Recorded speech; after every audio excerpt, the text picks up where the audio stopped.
Bullshit. Crap, lies, fabrication, lies, all lies. So you never punched him? Charlie has a very short-term memory bank. You know, all the cocaine we did in the 80s and drinking has got to him. He got like 2 brain cells left. Lies. Charlie's lying like a Persian rug. That's all right. I'll straighten it out. I'll straighten it all out. Got to hear my side of the story. All right, what is your side of the story? So he says you treat him like an older brother. Yeah, I love Charlie. I always have loved Charlie. I still love Charlie. Sometimes, like an older brother, you got to go upside their head, you know. I had to go upside his head a couple times. You know, Charlie came out of the Navy, and, you know, he was young coming out of the Navy. His brother was doing pretty good in movies and stuff. But, you know, he's hanging out with the big dogs, you know. Charlie didn't know he was doing crazy things, and I had to straighten him out. Sometimes I had to go upside his head. Sometimes I put him aside and talk to him. You know, he's up in Hollywood, you know, running around in Hollywood with all the movie stars and the rock and roll stars, and sometimes he needed a smack. And I had to give him a smack every now and then. But all this stuff I'm reading is like he's giving me karate chops and all this stuff. He didn't even know nothing about karate in them days.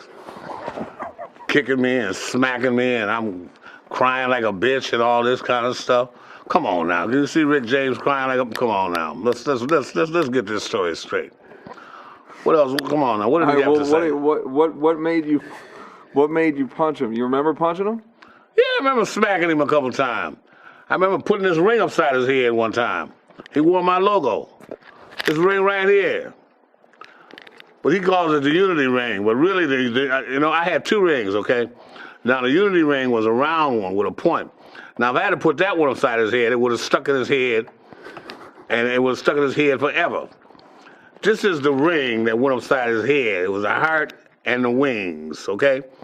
And this was imprinted in that black head of his for at least a week. They thought he was our mascot. It was imprinted so much in his head. Because he goes, Rick James. He used to do stuff like, he used to throw Prince at me all the time. Like, he used to say things like, Rick, what if Prince walked up to you right now and said, I'm gonna beat your ass. I said, Charlie, what are you talking about? No, just say Prince walked up to you and smacked you across your face. What would you do? And I said, the same thing I'd do if you do it, smack you across your face. So he said, no, you're crazy, now you're talking out of line. And I'd give him a smack. And that'd be that. What, you gonna smack me back? I'm Rick James, he's Charlie Murphy. Huh? What's he gonna do? He says he whooped your ass. He says he smacked you. People say a lot of things under the influence. You know? People say a lot of things under the influence. He said it yesterday morning. What? He said it yesterday morning. He said he whooped your ass. He said it was a long time ago. But Charlie, why do you think Charlie Murphy's taking karate right now? Because Charlie Murphy could not fight. Charlie Murphy was in. Why do you think Charlie Murphy joined the Navy? We all know about the Navy. Okay? Did he join the Marines? Not. Did he join the Army? Not. Did he join anything where it took manpower? Not. He joined the Navy. Okay? The Navy. He was in the Navy. Where they had the white hats that go like this here. Come on now.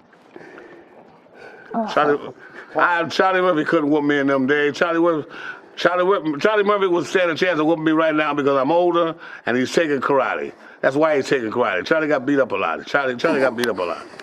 He got beat up a lot when he was young, and them cocaine and them drinks, all them flashbacks, and all that. He's Charlie lies. Do you remember what you used to call him? What your nickname for him was? What? What your nickname for him was? My nickname for Charlie? I had a lot of nicknames for him. What did he say I called him? Darkness. What did he say I called him? Darkness. Yeah, Brother Darkness. That's right. You know Charlie. Cut off the lights and Charlie has to go, Rick, where Rick? Yeah, Darkness. Charlie is my Brother Darkness. That's right. Eddie, both of them is Brother Darkness. Twin Brother Darkness.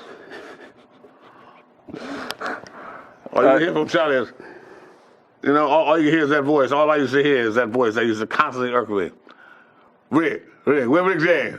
Where Rick James? Where Rick James? Because, you know, Charlie don't talk with his teeth. When Charlie talks, his teeth is... You always notice when Charlie talks to his teeth is locked together? Well, that ain't from cocaine. That's just the way it is. Where Rick? Rick James. Rick James. All right, do you remember do you remember grinding your feet into Eddie's couch? Yeah, I remember grinding my feet in Eddie's couch. You remember why you did it? Because Eddie could buy another one. I think it was something like Eddie or Charlie or somebody did it in my couch. See, I never just did things just to do them. Come on, I mean, what am I gonna do? Just all of a sudden just jump up and grind my feet on somebody's couch like it's you know something to do? Come on, I got a little more sense than that. Yeah, I remember grinding my feet on Eddie's couch, you know. But it was probably a dare from Charlie that I wouldn't do it. Yeah, I dare you to get up on this expensive couch and grind your feet in it. Yeah, see if you do it. I bet you do. I bet you won't. It's a brand new couch, but you won't do it. And I probably did it. All right. So, oh yeah, what about licking inside a girl's face? That was your thing? I did a lot of licking on a lot of girls' faces. Because Charlie would always... See, I told you he was from the Navy, and he wasn't used to the Hollywood life. Now, in Hollywood, we did that sort of thing. You know, we French kissed girls in clubs. We licked on girls' faces. We grabbed girls' butts, and they liked it. Charlie was afraid to do any of that. He's talking about, Rick, let me see you grab that girl. Let me see you grab that girl by the butt. Let me see you do that. Let me see you grab that girl by the butt. I said, okay. I grab her by the butt, and the girl would like it. And then say, let me see you lick that girl's face. But the girl would be somebody, I would always pick out somebody I knew, so that would freak him out. And then he would go, damn, Rick could grab a girl by the face and lick it. He said, Rick is a man. Meanwhile, it would be somebody I knew, so I would fool his ass. And if he was picking up a girl, what would you say? How does Rick James pick up a girl in the 80s? How did I pick up girls in the 80s? Yeah. I didn't have to say much. I just had to walk up to her and say, yo, you know, let's do something. What you want to do? What's your name? What's your name ranking? What's your serial number? What you want to do? Charlie had to go through this whole thing. Can I buy you a drink? What sign are you? And he don't know nothing about astrology. You know, what sign are you? We have an after party after the thing. This is my friend Cognac. This is my friend Larry. This is my friend Rick James. We're going over Rick James' house. That's how Charlie picked up girls after the drink. We're going over Rick's house after the club. You want to come? Charlie used my name to pick up girls. Charlie used, you know, that's what Charlie. I love Charlie to death, but Charlie just had, Charlie gained recognition. Boy, I can tell you some stories about Charlie Murphy now. I should tell him, but I'm gonna let him off. I'm gonna let him off easy. See, I'm not gonna do Charlie like he did me. All this bitch smacking me and me crying. I heard him tell a story that he came to a China club one time and I was behind the bar. Now this is true. I was waiting behind the China club because the China club was like my club too, you know. I could kind of do what I wanted there because I would jam there. And me and the owner, Danny Freed, were very close. So I'm behind the bar and I'm serving drinks and Charlie bends over. I call, I said, Charlie, come here. Back to the shit. He came over. Now, Charlie tells her, like, after I did that, then he tells me to come over and he smacked me and tears start coming out my eyes. Now, that is absurd. What? I'm gonna cry. Now, he may have smacked me, but wasn't no tears coming out of my, because it was probably one of them Prince smacks like.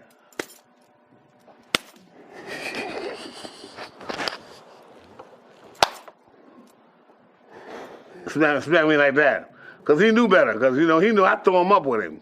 See, we used to throw him up a lot. You know how you know, like when you meet a brother and y'all say, like, what's happening? So what's happening? You know, what's happening, man? And you know, one guy punches the other, next guy punches the other. Next thing, I'm throwing them up and you know, seeing who's the fastest or who's the quickest. I used to throw them up with Charlie that way, but I was quick. Ask Charlie; he'll tell you I was quick. Unless he gonna lie about that too.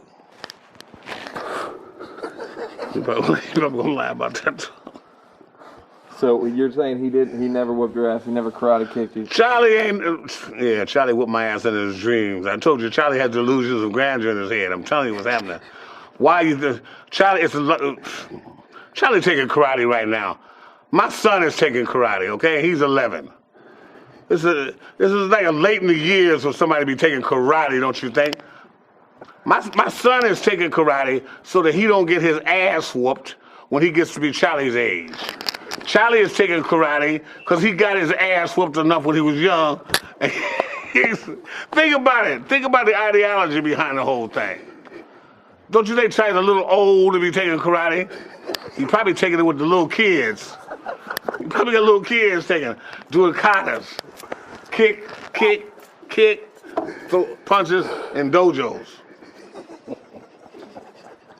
Did he ever tell you the story how he gave me a kick? Yeah, he said he kicked you in the hotel room. I smacked him once, right? I gave him a smack. Another time he got a smack. This is Eddie's brother. I got to look out for him, you know, because Eddie's my man. Eddie been out here. Eddie's out there, and I'm out there, you know, and we hanging out. Charlie gets out of the Navy. Charlie was out on leave. Charlie gets out, but Charlie's hanging out with us. And I had to give him a smack. I don't know, I gave him a smack about something. We was throwing him up, he got another smack. And way he tells it, like he gave me this karate kick. Yeah, he gave me a kick all right. It was like this. He gave me a kick like, he came running across the room and said,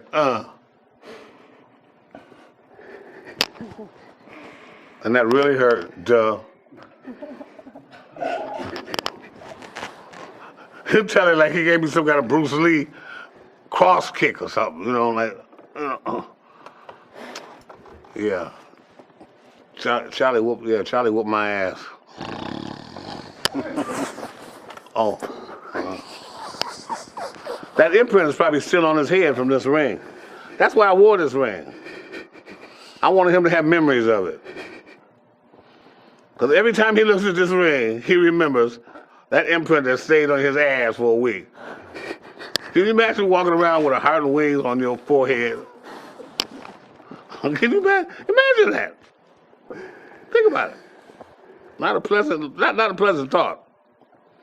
And then how did you get that heart and wings? Rick James whooped my ass and gave it to him. All right, so what were you saying about Charlie and Prince?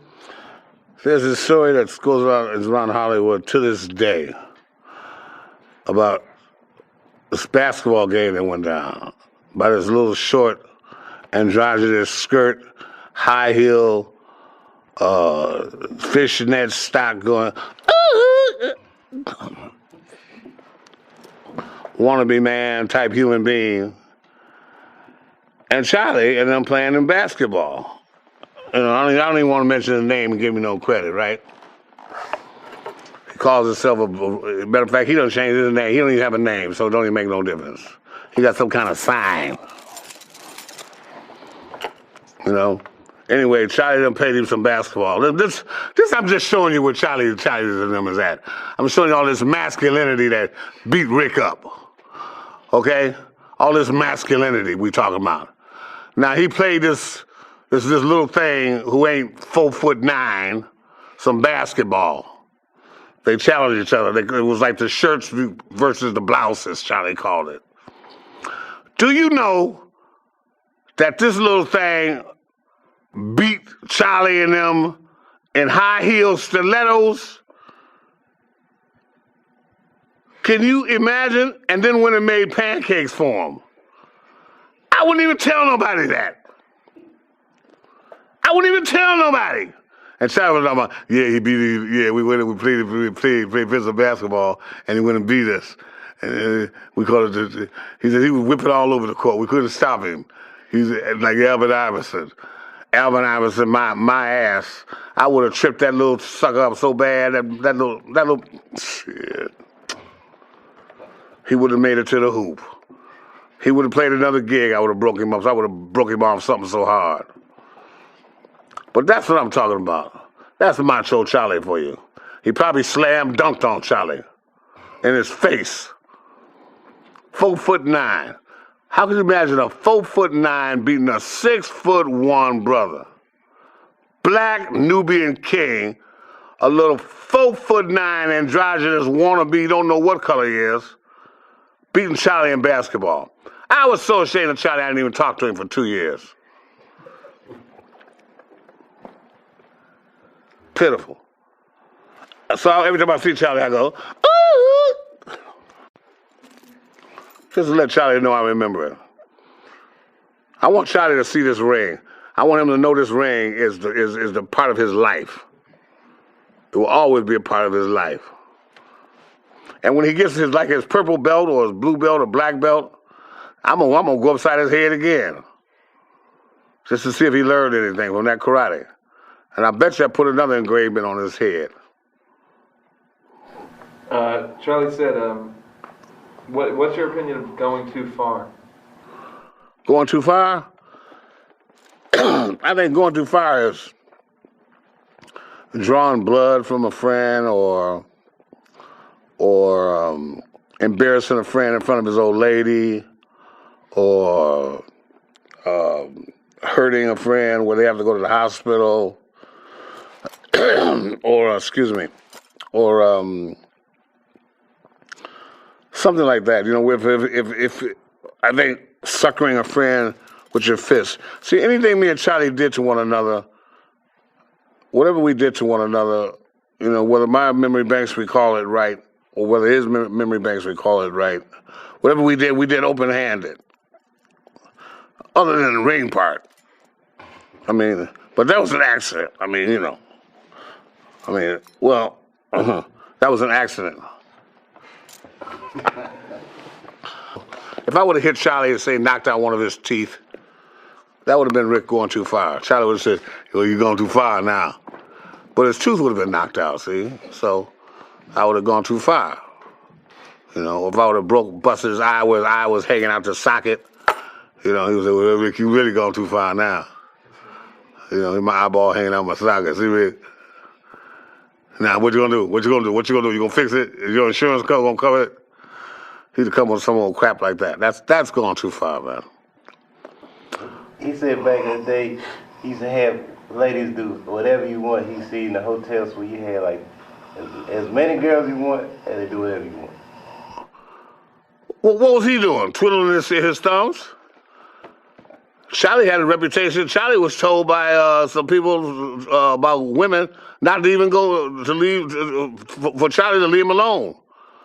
This is so long ago though, and we used to keep them for like weeks, and we would keep them for as long as we wanted, and have our wicked way with them. And next time you saw the women, their hair would be all scraggly, torn apart, and their dresses would be coming off, and stockings would be torn. Where you been? With Charlie Murphy? With Charlie Murphy? Did you have fun? Yeah, I had fun. But what happened? He told us to leave. He threw us out. He got 3 bones. Yeah, Charlie used to go through them like cornflakes. But of course, I'm the bad guy here, so it's probably me.